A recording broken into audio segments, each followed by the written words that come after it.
Are you tired of clicking your mouse all day and feeling the strain on your wrist? You're not alone. Many people experience discomfort from repetitive clicking. Today, we're going to explore how to remap the function key to simulate a left mouse button on macOS, making your life a little easier. I completely understand your frustration.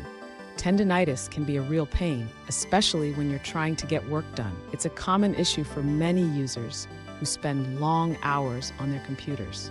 You're definitely not the only one dealing with this.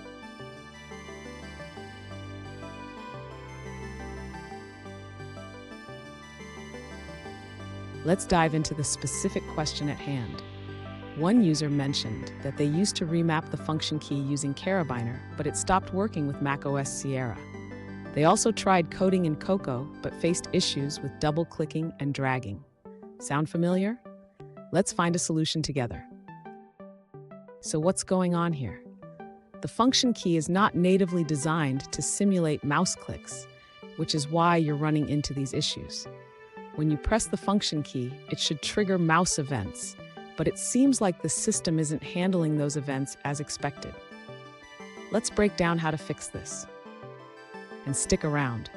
By the end of this video, you'll have a working solution that not only remaps the function key, but also handles double clicks and dragging seamlessly. To begin, the user needs to create an event tap.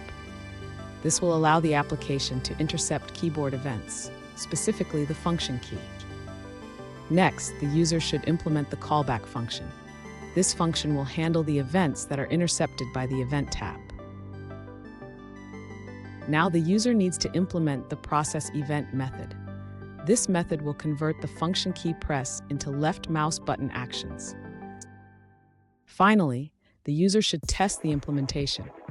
They can do this by pressing the function key and observing if it simulates left mouse clicks correctly.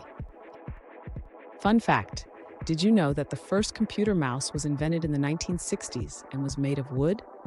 We've come a long way since then, but the struggle with repetitive strain injuries remains real. Now, let's look at the answers provided by other users. An alternative solution comes from a user who suggests using Carabiner, which now works on macOS 10.12 and later. This tool allows you to remap keys, including the function key, to simulate a left mouse button click. Here's a pro tip: always test your code after making changes. This will help you catch any issues early and ensure everything works smoothly. And there you have it. You've successfully remapped the function key to act as a left mouse button. Remember, taking care of your wrists is important, so make sure to take breaks and stretch. If you found this video helpful, please subscribe for more tips and tricks.